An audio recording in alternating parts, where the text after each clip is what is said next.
I mean, so we could just jump in to the most hilarious, not hilarious, serious, unserious thing to happen over the last couple of weeks. Shannon Sharpe, freak ass boy, horny ass man, be on camera doing all the extra shit. He has officially been caught up in a lawsuit where he was allegedly just engaging in inappropriate activities with a woman who was of age, but there is a large age gap. I think she was 19 at the time of these accusations. He's 50 something.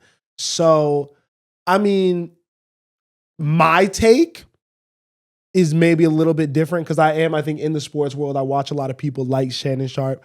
I have kind of fallen out of love with him and his content recently just because I feel like it got a little bit repetitive. And just to be honest, like, I was like, it wasn't even hate. It's like, I know that these conversations are not for public consumption. Mm-hmm. The thing that him and Chad Johnson do on their nightcap show, some of the jokes that he makes, just the way that he moves felt very like, yeah, this is like funny, but these unk-ass conversations are meant for the cookout, not for national television or not for a program with millions of subscribers. Mm-hmm. It was almost too real to the point where I felt like something like this might happen or he might just find a way to get himself caught up. But yeah, I don't know. How are we feeling about everything going on with the Shannon Sharpe situation? I want to speak to that, and hopefully I'm making sense here. I think that Shannon Sharpe or a character like that could have like a nightcap. You know what I'm saying? Like yes. that type of show. It just needs to be in the right niche, in the right audience. Like, I think Shannon Sharpe's fan base is obviously based on his sports career and then obviously becoming an anchor and all these different stuff. But that's mainstream America. Yeah. You know what I'm saying? That's mainstream white America, like very family oriented. So when you do these other things on the side and millions of people are watching, they're coming from that mindset. They're not coming from, all right, we could have the cookout conversation. You know what I mean? Because there's a lane for that. Bro, I feel like there's mad podcasts and mad shows right now that are feeding like very specific audiences and things that they want to hear. But I think given everything that he has going on in his history and his greatness, I don't know if that stuff was even appropriate to build on his legacy. You know what I mean? Yeah, and like you can talk about that stuff, but there was just there's a line. Yeah, like think about if Obama had a nightcap. Shannon was just mad that's crazy. Explicit, bro. Yeah, like bro. This nigga will go into crazy detail.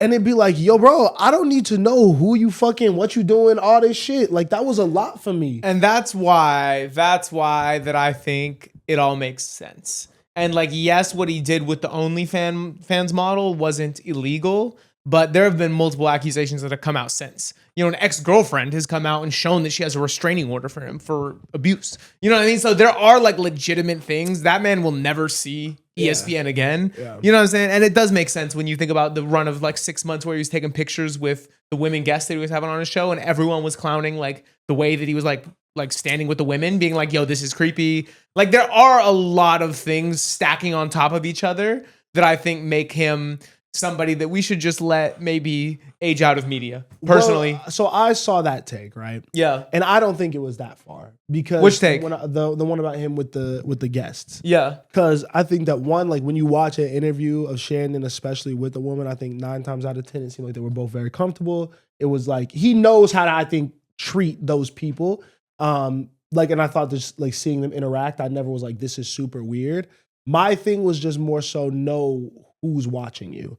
Because once you get on ESPN, once all of this stuff starts blowing up, like, yeah, you do have a core demographic, but I feel like there was a lot of kids watching him. And there was a lot of young people watching him. And some of the conversations that they would get into and the way that they would like talk about these things was a little outdated, a little, again, mature, and there was no warning for it. There was no like age restriction on any of his stuff. Like, it's not like this nigga was posting on Patreon. It was all up there on YouTube, public consumption, and that was just him. He got, and I low-key thought that the fucking IG Live shit would have been worse. Yeah. But he jumped right back on the ESPN the next day, and they was like, they joke about it. Like, I was like, niggas is just too comfortable with this nigga being so horny. Yeah, and this is way worse than the IG Live shit. Yes, yeah, way. Like, yeah. But I thought that was a problem too, even. I'm saying, like, I didn't really see a problem with that, to be honest. And I also, like, I see what you're saying about, like, the freak-ass comments, and he's too horny for my taste.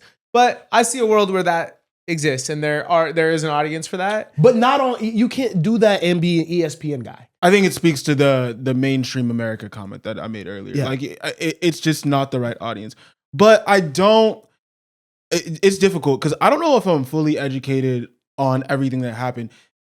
Are there rape and sexual assault allegations or no? It wasn't. It was sexual assault, not rape. Yes. Or is it rape? I believe it was sexual assault. Yeah. This is an OnlyFans model that Shannon Sharpe claimed to have met at the gym. Okay. He met her when she was 19, which was 2 years ago in 2023. So this is not in the past. Some of the sexual assault cases are dated in 2025. So this is literally currently ongoing.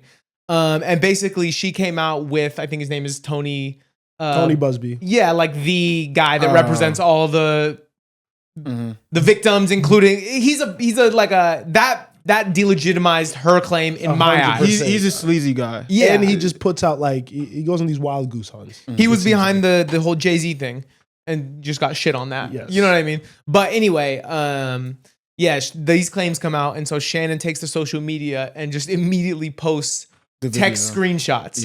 And he's like, look, yeah, it's freaky, but it's consensual.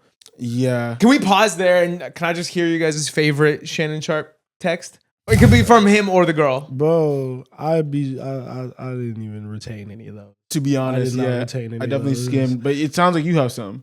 I mean, it just like daddy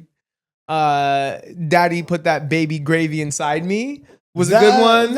It wasn't she like doing the most with like him being like black? Oh yeah, she was like, "Please put a big black baby inside of me." Yeah, shouldn't that be a red flag? Calm down, bro. And then I also liked the one that I actually found tasteful from her that I did enjoy was I want to lick. Found tasteful from her is psychotic. I want to lick your asshole, then marry you. It's like okay, like you know what I mean? You're too horny, gang. Like, bro, chill out with the bro. And like, bro, that's a 50-something-year-old nigga. Yeah, dealing with a 19-year-old, bro. Yeah, that like, to me is the what biggest... is this conversation you're having, dog? There is mad old ladies out there that's trying to fuck with you, Shannon. Why do you have to do this? But again, he was probably trying to get in his freak bag. Yeah, he was trying to do his crazy shit, and they could get that stuff off. And I think that's where some of the problem stems from, because they did have that very it seemed like a little bit like a bit is aggressive the right word to use? Like BDSM? Yeah. Like they were on that type of timing in their relationship.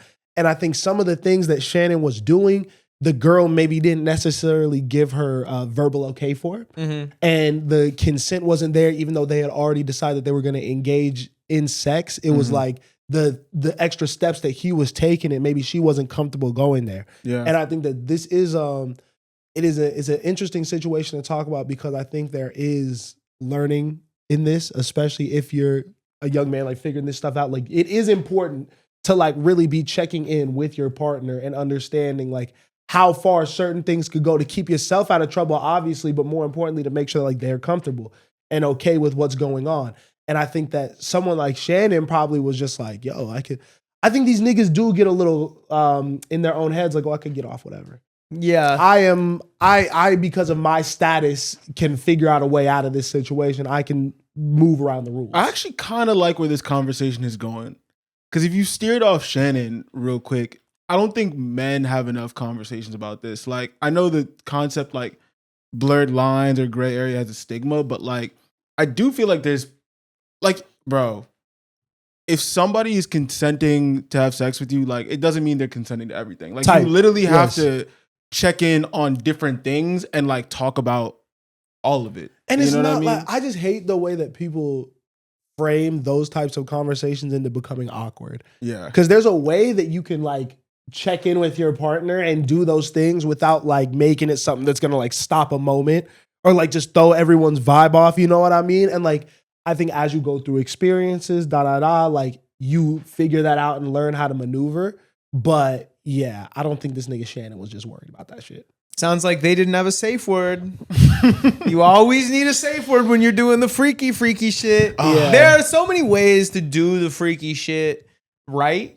You know what I'm saying? Yeah. And I'm not going to get on here and shame anyone for any kind of freaky shit you like to do. Yeah. You know what I mean? Like, whatever gets you off, gets you off. And I'm shaming Shannon for the way that she was talking to him. I'm so sorry. I think, well, I guess The one thing that is weird is when they bring race into The it. race shit is weird. The race shit is a little weird. The race shit is weird, and you look like the type of nigga that wouldn't want to be talked to that way. I'm so sorry, Shannon. Like, you're just doing, like, it's just like you can't.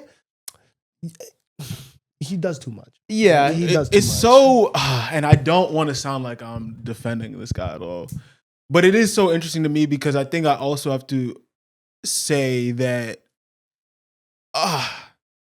bro, we all know an unk that's kind of like that. You feel me? This is unk like shit. It's not, and while it is wrong, it's like, bro, like I just feel like some of these guys just grew up in a different time. But too. why are you posting the screenshots? Why are you this? Well, because they were playing with his life. Like when you're saying like sexual assault, rape, like. But now he did all that shit. So what did you post that shit for? So I think the posts weren't incriminating. I feel you. You know what I mean? What happened after that is more right. accusers came out, and we hear that his ex-girlfriend has a restraining order from him, and you start to put all the pieces together, You're right. and you're like, wait, this guy probably is actually problematic beyond being like ultra freaky. Yes. And so the posts to me were not necessarily a misstep, but it's also on some unk shit. It's like, hey, look at how we were talking to each other. Everything we did was already agreed upon, which it doesn't seem like it was. You know what I mean? And that's why I'm like, this is a difficult one for me. I do like Shannon. I'm not gonna lie. I think he's funny. I think he's funny from everything I know about him. I enjoy his shows. I don't think he's the best interviewer. You know what I mean? But I think as a personality, I usually am entertained by the things he has to say. So that's why this one hurts a little bit, because I'm also like, I just think he's like kind of a funny guy. But you don't think so? I do think Shannon's funny. To me, he always gave a little bit of the "I'm not black, I'm OJ" energy. A little bit, I can see where that. it felt like, No, you I can know see what I that. mean? Like, it's like he felt like the type of person to me to preach about not like equity doesn't matter to him, understanding that like we have to work twice as hard for certain things. It's like if I made it, anyone else can make it type mentality. But it's like, well, there's certain situations and things. That being said, though, like extremely, extremely like motivational and inspirational story. Like what he did to get to these positions, the way that he's maneuvered both as a businessman, professionally. Like I think that he does represent a lot of positive things. And I think that what does frustrate me and what did piss me off is the buttoned up, funny Shannon Sharpe that I originally was introduced to. I was a very big fan of. Yeah. And I thought that what he was putting out there was things that are going to push us forward and people could learn from, and is going to show people how to show up professionally every time to these jobs. And like, oh, you don't have to come from these traditional backgrounds or have all this media training to be successful and a successful on-air personality. He did that. And then when he cheapened his own brand is when I started to get upset. It became a game where it's like, you're doing all these interviews with these big guests, but I don't see the care anymore. I don't see you taking the time to relate to these people. It seems like you just want to read off these fucking cards. And then when you start making the crude jokes with Chad Johnson all the time, like online, and like this over-sexualness now becomes something that you're focusing on every single time I'm seeing you talk off ESPN. It was like, what is your goal with this? How do you want to represent yourself? I can't give a fuck about your image more than you do. So if this is what you want to put out to the world, then I'm going to choose to be a little bit less of a fan. That's how I've dealt with him the last couple months. I mean, I'm going to be honest, and I know this dude was rich already, but I'm sure he saw the numbers and the money coming in, and he's like, I love this angle. I think that's kind of what it was, right? I think because Shannon's very money hungry. I think the podcasting stuff, we know how lucrative that can be, right? Yeah. And I think him becoming a bigger media personality was also translating to more on airtime at ESPN.